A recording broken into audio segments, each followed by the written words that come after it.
Olá pessoal, pastor Tarcísio Pereira aqui. Você sabia que a Bíblia não diz para você amar a si mesmo?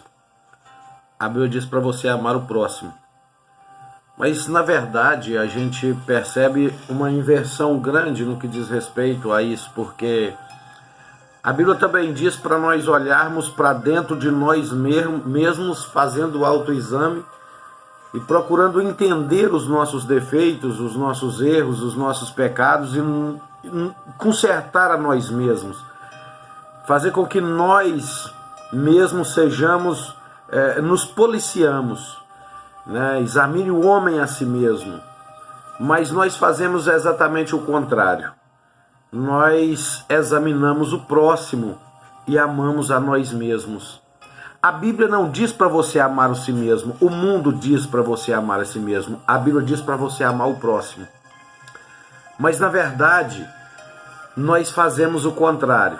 Ao invés de amarmos o próximo e examinar a nós mesmos, nós examinamos o próximo e amamos a nós mesmos. É exatamente o contrário. Isso vai exatamente na contramão daquilo que a Bíblia está instruindo, naquilo que a Bíblia está, na verdade. É muito difícil para muitas pessoas entenderem isso, porque o mundo cada vez mais as pessoas são autossuficientes, são independentes de Deus, são exaltadas. O culto ao corpo é maior do que o culto a Deus. Basta ver que as academias têm mais frequentadores que igrejas. Então, na verdade, tudo isso contribui para que o homem seja exaltado, se sinta independente de Deus, se sinta autossuficiente, se ame demais, quando na verdade deveria amar o próximo. É difícil de aceitar isso, mas é isso que a Bíblia diz. Jesus disse lá em Lucas capítulo 18, que ele exalta o humilde, o humilhado, e ele abate o soberbo. Deus odeia a soberba. E eu queria deixar aqui uma rápida reflexão sobre isso. Será que nós não estamos exatamente indo na contramão daquilo que a Bíblia nos instrui e que Jesus nos ensina e que quer para nós como cristãos? A palavra cristão significa pequeno Cristo, imitador de Cristo, aquele que segue a Cristo. Como que nós estamos sendo imitadores de Cristo? Amando a nós mesmos e julgando o nosso próximo.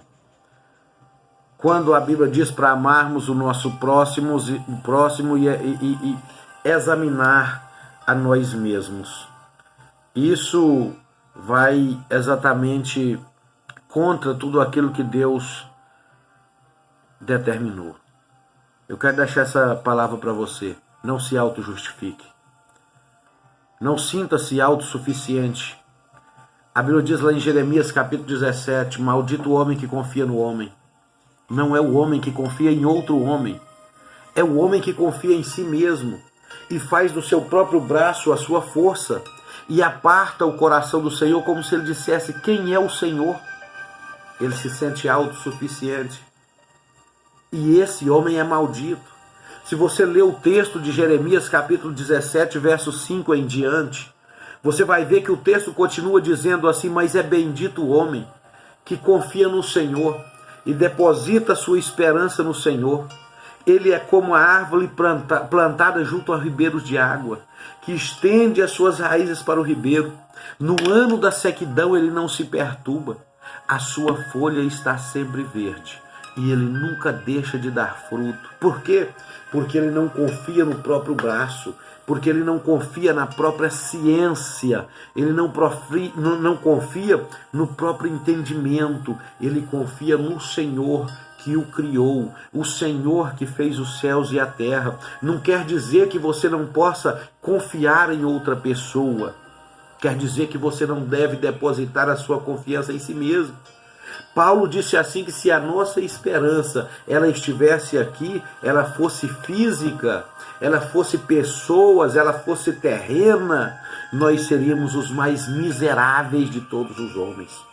Mas é bendito o Deus que nos regenerou para uma nova e viva esperança. Não se auto-justifique. Muitas pessoas têm se auto-justificado. Elas só conseguem olhar para si mesmo se for para auto-justificar. Eu sou tão bom, eu sou tão bonzinho, eu contribuo, eu dou esmola. Talvez é necessário nascer de novo. Talvez é necessário a resposta que Jesus traz a Nicodemos. Talvez seja necessário nascer de novo. Talvez seja necessário meditar um pouco mais no Evangelho de João, capítulo 3.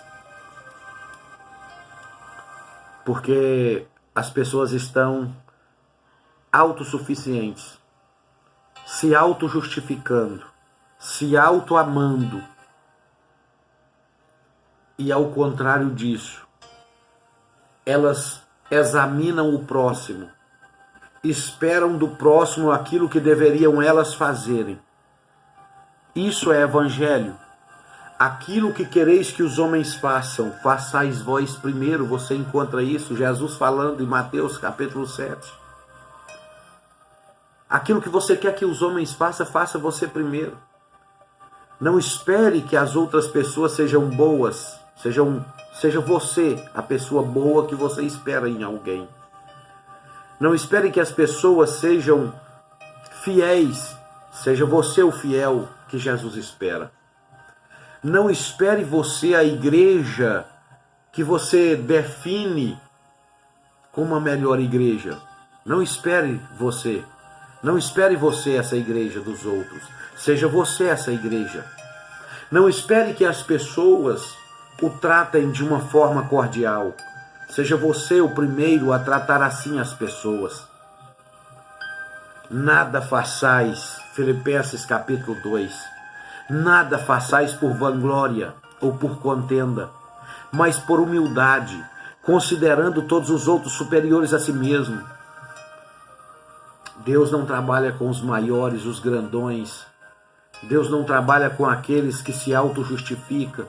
Deus não trabalha com aqueles que amam apenas a si mesmo, aqueles que vão para a internet colocar frases polêmicas para polemizar e afastar pessoas que ainda não tiveram um encontro com Deus de o ter. Quando alguém vai na internet e posta lá assim, os crentes em Deus são falsos. Essa pessoa está se definindo como a mais falsa, porque ela faz parte disso. Seja você o que você quer que os outros sejam. Espere de você mesmo, olhe para você mesmo, examine a você mesmo, olhe para os seus erros. Mas Deus não está agradando do fulano. Não, ele tem que agradar de você, não é do fulano. O fulano responde por ele. Você responde por você. Você responde por você. O slogan do meu ministério é compromisso com a verdade do Evangelho.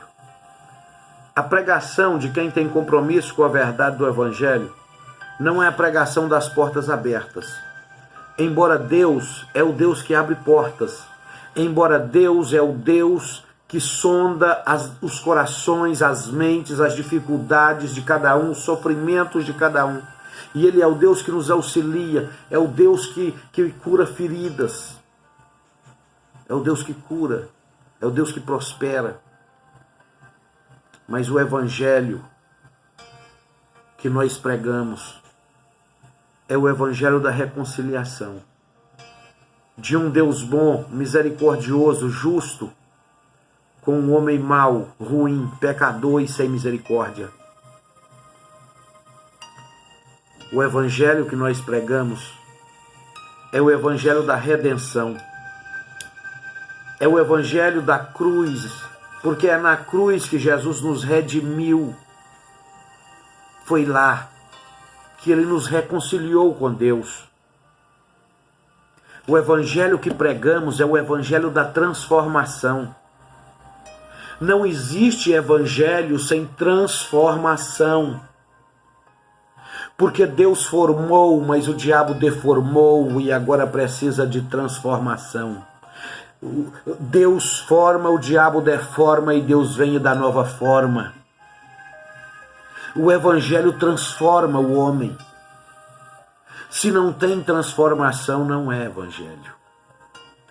Mas se nós temos compromisso com a verdade do Evangelho, Então nós vamos entender isso.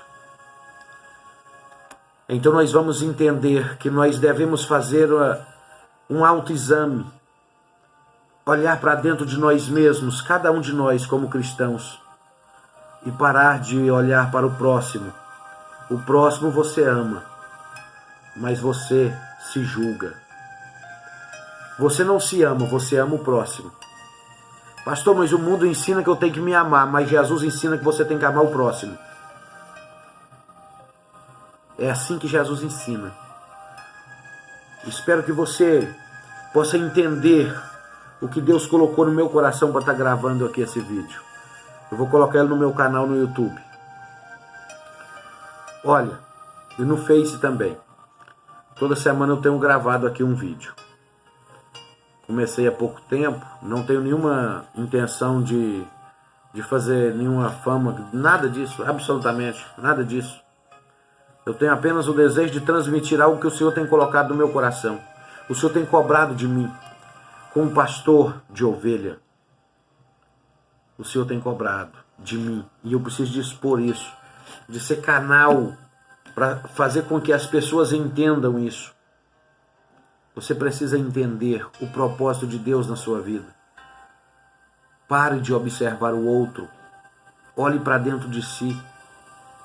Arranque de você aquilo que impede você de se aproximar de Deus. Porque é você que dará conta de si mesmo. É você que dará conta dos seus erros. E o próximo dará conta dos erros dele. Muitas pessoas estão preocupadas com o mundo que vão deixar para os seus filhos. Eu quero encerrar dizendo para você: se preocupe com os filhos que você vai deixar para o mundo. Tem muitas pessoas preocupadas porque os outros têm tanto pecado. Tem pessoas que acham que as outras pessoas são tão pecadoras que elas não podem tocar em Jesus. É como aquela mulher do fluxo de sangue que teve que enfrentar a multidão para tocar em Jesus. Porque tem tanto santarrão em volta de Jesus, tem tantas pessoas pensando que são santos em volta, que cercam Jesus, estão pensando que cercam, que atrapalham aqueles que estão sujos e que entendem que eles precisam tocar. São pessoas que sentam na porta do céu, elas não entram e não deixam os outros entrarem.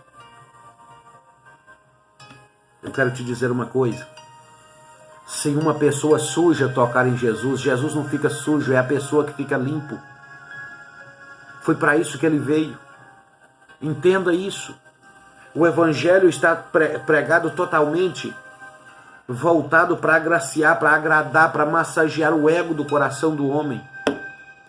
As pessoas deixaram de entender o real significado do evangelho. Porque o evangelho que se prega é o evangelho místico, é o evangelho das portas abertas, apenas da prosperidade. Um evangelho onde tudo pode, onde o pecado não pode ser mais pregado.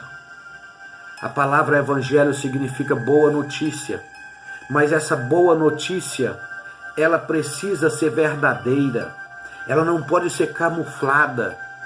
João Batista pregava uma boa notícia. Ele pregava que a boa notícia era o reino de Deus, que era chegado até o povo. É chegado até vós o reino de Deus. Mas ele dizia: raça de víboras, quem vos impediu a fugir da ira vindoura? Arrependei-vos. Arrependei-vos. E a Bíblia diz que eles se arrependiam. Iam ter com ele para ser batizado no Rio Jordão. Diz a história que João chegava a batizar 5.000 pessoas por dia, que ouvia o João pregando no deserto, que ficou conhecido como Batista porque batizava. Era o João, era apenas o João. O que ele fazia? Ele pregava: raça de víboras, quem vos impediu a fugir da ira de Deus?